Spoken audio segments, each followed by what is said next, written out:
വെറും നിലത്ത് കണ്ണടച്ച് വെളുത്ത മുണ്ടും പുതച്ച് തന്റെ അച്ഛനെ കാണെ അയാളുടെ കണ്ണുകൾ നീറി തുടങ്ങി.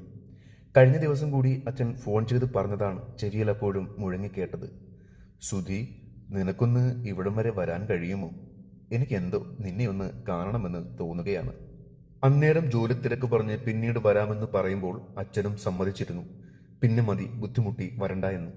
പക്ഷേ പിന്നീട് കാണാൻ അത്രയും കാലം അച്ഛൻ ഇരുന്നില്ല എന്ന് മാത്രം. തന്നെ വിട്ട് പോയിരിക്കുന്നു. അറിഞ്ഞിരുന്നില്ല ഇത്രയും പെട്ടെന്നൊരു തിരിച്ചുപോക്ക് ഉണ്ടാവുമെന്ന്. എങ്കിൽ ഒരിക്കലും അച്ഛനെ ഒറ്റയ്ക്ക് നിർത്തില്ലായിരുന്നു. അച്ഛനെ ഒരുപാട് തവണ തങ്ങളുടെ കൂടെ വിളിച്ചതാണ്. ഈ വീടും ഇതിന് ചുറ്റുപാടുമുള്ളവരെയും ഉപേക്ഷിച്ച് അച്ഛൻ വരില്ല. എങ്കിൽ തനിക്ക് ഇവിടെ വന്ന് നിൽക്കുകയെങ്കിലും ചെയ്യാമായിരുന്നു. പക്ഷേ ചെയ്തില്ല. പണത്തിന് പുറകെ ഓടി. വൈകിയ വേളയിൽ ചിന്തിച്ചിട്ട് യാതൊരു പ്രയോജനവുമില്ല എന്ന തിരിച്ചറിവിൽ അയാൾ എല്ലാം തകർന്നവനെ പോലെ ഇരുന്നു. അച്ഛൻ ഗൾഫിലായിരുന്നു. ഏതോ ഒരു തവണ ലീവിന് വന്നപ്പോൾ കണ്ട് ഇഷ്ടപ്പെട്ട് കൂടെ കൂട്ടിയതാണ് അമ്മയെ. തന്നെ അച്ഛന് നൽകി അമ്മ ആ ജീവിതത്തിൽ നിന്നും എന്നേക്കുമായി പോയപ്പോൾ തനിക്ക് വേണ്ടി ഗൾഫിലെ ജോലി പോലും അച്ഛൻ ഉപേക്ഷിച്ചു. പിന്നെ അച്ഛനും മകനും, മകന് അച്ഛനുമായി ഞങ്ങൾ അവിടെ ജീവിച്ചു. കൂട്ടുകാരെ പോലെയായിരുന്നു പരസ്പരം. എല്ലാം അങ്ങോട്ടും ഇങ്ങോട്ടും പങ്കുവയ്ക്കും. അമ്മയെ ആദ്യം കണ്ടപ്പോൾ ഇഷ്ടമായത് മുതൽ കല്യാണം കഴിഞ്ഞ് അമ്മ പോയത് വരെയുള്ള കാര്യങ്ങൾ അച്ഛൻ തന്നെ പറഞ്ഞു കേൾപ്പിക്കും. അതിൽ ചിരിക്കാനുള്ളതും കളിയാക്കാനുള്ളതും കരയാനുള്ളതും എല്ലാം ഉണ്ടാവും. ആദ്യമായി ഒരു പ്രണയം തോന്നിയപ്പോൾ അത് തുറന്നു പറഞ്ഞത് അച്ഛനോട് തന്നെയായിരുന്നു. അച്ഛൻ തന്നെയാണ് പറഞ്ഞത്, ആദ്യം ഒരു ജോലി കണ്ടുപിടിക്കുക, അതിനുശേഷം നമുക്ക് അന്തസ്സായി പോയി അവളുടെ വീട്ടിൽ അന്വേഷിക്കാമെന്ന്. പക്ഷേ തന്നേക്കാൾ കൂടുതൽ നല്ലൊരുത്തനെ കണ്ടപ്പോൾ അവൾ അങ്ങോട്ടേക്ക് കൂറുമാറി. അത് പറഞ്ഞപ്പോൾ ചെറുതായി ഒന്ന് കളിയാക്കി. അതിന്റെ പേരിൽ കരഞ്ഞപ്പോൾ കൂടെ നിന്ന് സമാധാനിപ്പിച്ചു. ഇതൊക്കെ ജീവിതത്തിൽ വേണം. എക്സ്പീരിയൻസ് കൂടുന്തോറും നമ്മൾ പെർഫെക്റ്റ് ആവും. അതായിരുന്നു അച്ഛൻ തന്ന ഉപദേശം. സത്യം തന്നെയായിരുന്നു. എല്ലാം എക്സ്പീരിയൻസിന് വേണ്ടിയാണെന്ന് ചിന്തിച്ചു. ഒരു കമ്പനിയിൽ നല്ലൊരു ജോലി ഓഫർ വന്നപ്പോൾ തിരഞ്ഞെടുക്കാൻ വലിയ ബുദ്ധിമുട്ടായിരുന്നു. കാരണം അച്ഛനെ നാട്ടിൽ നിർത്തി പോകേണ്ടി വരും. അതിനും അച്ഛൻ തന്നെയായിരുന്നു പോം വഴി കണ്ടെത്തിയത്. ഒരിക്കലും ഒന്നും ആർക്കു വേണ്ടി കോംപ്രമൈസ് ചെയ്യരുത് എന്ന്. അവസരങ്ങൾ വളരെ വിരളമായി മാത്രമേ നമ്മളെ തേടി വരൂ.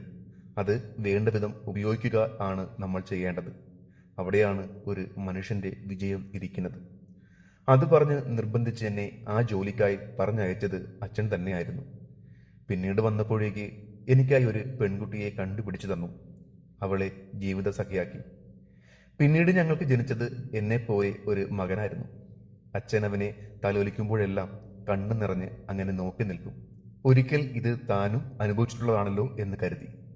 കുഞ്ഞു വളർന്നു. അതിനോടൊപ്പം ജോലിയിൽ കൂടുതൽ ഉത്തരവാദിത്തങ്ങളും കിട്ടി.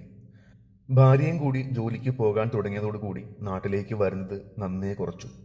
അച്ഛൻ പരിഭവമോ പരാതിയോ പറഞ്ഞില്ല. അച്ഛൻ്റെ ബുദ്ധിമുട്ടുകളും അറിയിച്ചില്ല. എല്ലാം ഒറ്റയ്ക്ക് സഹിച്ചു. എന്നിട്ട് ഒരിക്കലൊരു ആഗ്രഹം പറഞ്ഞതാണ് ഒന്ന് കാണണമെന്ന്. അതിനുപോലും തനിക്ക് വരാൻ കഴിഞ്ഞില്ല.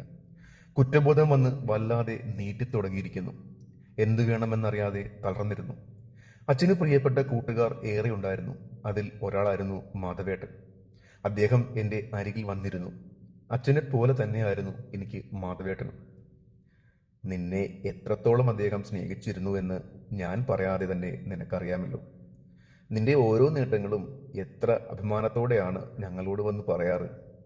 ഒടുവിൽ ഒരു ദിവസം വായനശാലയിൽ വച്ച് തളർന്നു വീഴുകയായിരുന്നു. കൊണ്ടുപോയപ്പോൾ ചെറിയൊരു ബ്ലോക്ക് ആണെന്ന് പറഞ്ഞു ഡോക്ടർ. ഞങ്ങളത് നിന്നെ അറിയിക്കാൻ വേണ്ടി തുടങ്ങിയതാണ്.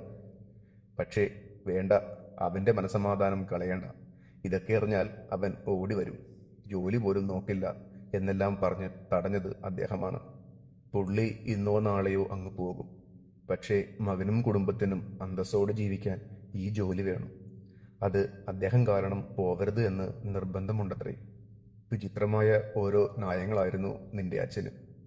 മാധവേട്ടൻ അത് പറയുമ്പോൾ സ്വയം ഉരുകി ഇല്ലാതായി തീരുന്നത് ഞാൻ അറിഞ്ഞു. അവസാനമായി നിന്നെ ഒന്ന് കാണണമെന്ന് പറഞ്ഞു. നിന്നോട് വിളിച്ചു പറഞ്ഞു. ഉടനെ തന്നെ നീ വരുമെന്നും പറഞ്ഞിരുന്നു. പക്ഷേ അത്രത്തോളം കാത്തു നിൽക്കാൻ നിന്റെ അച്ഛന് യോഗമുണ്ടായില്ല. ആ പറഞ്ഞതൊന്നും സഹിക്കാൻ കഴിയുന്നുണ്ടായിരുന്നില്ല. ചെറിയൊരു കരച്ചിലോടെ തുടങ്ങി പൊട്ടിക്കരച്ചിലിൽ അത് അവസാനിച്ചു. എൻ്റെ ഭാര്യയും മകനും എന്നെ തന്നെ നോക്കി നിൽക്കുന്നുണ്ടായിരുന്നു. ഒടുവിൽ ഞാൻ അവരോട് എൻ്റെ തീരുമാനം പറഞ്ഞു. ഇനി എങ്ങോട്ടുമില്ല. അച്ഛൻ്റെ ഓർമ്മകളും പേർ നിൽക്കുന്ന ഈ വീട്ടിൽ നിന്ന് ഇനി എനിക്ക് പോകാൻ കഴിയില്ല. ജീവിച്ചിരുന്നപ്പോൾ ഒരു മകന്റെ ധർമ്മം പോലും നിർവഹിക്കാത്തവനാണ്. മരിച്ചു കഴിഞ്ഞാണ് നഷ്ടപ്പെട്ടത് എത്രത്തോളം വലുതാണെന്ന് എനിക്ക് മനസ്സിലായത്. അദ്ദേഹത്തിൻ്റെ ഓർമ്മകൾ തങ്ങി നിൽക്കുന്ന ഈ വീട്ടിൽ ഇനിയെങ്കിലും എനിക്ക് താമസിക്കണം. ജോലിയുടെ കാര്യവും മകന്റെ വിദ്യാഭ്യാസത്തിന്റെ കാര്യം പറഞ്ഞ് ഭാര്യ എന്നെ നിരുത്സാഹപ്പെടുത്തി.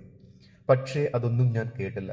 അവർക്ക് വേണമെങ്കിൽ പോകാം, ഇനിയുള്ള എൻ്റെ ജീവിതം ഇവിടെ തന്നെയാകുമെന്ന് ഞാൻ പറഞ്ഞു. ആദ്യമെല്ലാം എതിർത്തെങ്കിലും അവൾക്കും എൻ്റെ മനസ്സ് അപ്പോൾ കാണാൻ കഴിയുന്നുണ്ടായിരുന്നു. ഒടുവിൽ അവളും ജോലി റിസൈൻ ചെയ്ത് നാട്ടിലേക്ക് വന്നു. മകൻ മാത്രം അവിടെ ഹോസ്റ്റലിൽ നിന്നും പഠിക്കുകയാണ്. അവൻ്റെ പഠിപ്പ് കഴിഞ്ഞാൽ അവനും എത്തും നാട്ടിലേക്ക്. ഇവിടെ എല്ലായിടത്തും അച്ഛൻ്റെ മണമാണ്. അച്ഛൻ പാതിക്ക് വച്ചുപോയ പലതുമുണ്ട് ഇവിടെ. ഒരുപാട് പച്ചക്കറികൾ, ഒരു കുഞ്ഞു പശുക്കുട്ടിയും അതിൻ്റെ തള്ളയും, പിന്നെ കുറേ കോഴികൾ, ആടുകൾ, അങ്ങനെ അങ്ങനെ നാഥൻ നഷ്ടപ്പെട്ട കുറേ പേർ. അവരെയെല്ലാം ഞാൻ ഏറ്റെടുത്ത് അച്ഛൻ്റെ സ്ഥാനത്ത് നിന്നു. ഇപ്പോൾ ഒരു തോന്നലാണ്, അച്ഛൻ എങ്ങും പോയിട്ടില്ല, ഇവിടെ എവിടെയൊക്കെയോ ഉണ്ട് എന്ന്. അച്ഛൻ്റെ പ്രിയപ്പെട്ടവർക്കും അങ്ങനെ തന്നെയായിരുന്നു. അച്ഛനോടുള്ള സ്നേഹം അവരും എന്നോട് കാണിച്ചു തുടങ്ങി. ആ ഒരു ധൈര്യത്തിൽ ഓരോ നാളും മുന്നോട്ട് തള്ളി നീക്കുകയാണ്. സന്തോഷവും ആനന്ദവും ഇവിടെയാണെന്ന് ഇപ്പോഴാണ് മനസ്സിലാക്കിയത്. തുടങ്ങിയത് ഇവിടെ വച്ചാണ്, ഇനി ഒടുക്കവും ഇവിടെ തന്നെ മതിയെന്ന് എൻ്റെ ഉറച്ച തീരുമാനമായിരുന്നു. ഇങ്ങനെയുള്ള മനോഹരമായ കഥകൾ കേൾക്കാൻ ഈ ചാനൽ ഒന്ന് സബ്സ്ക്രൈബ് ചെയ്യാൻ മറക്കല്ലേ.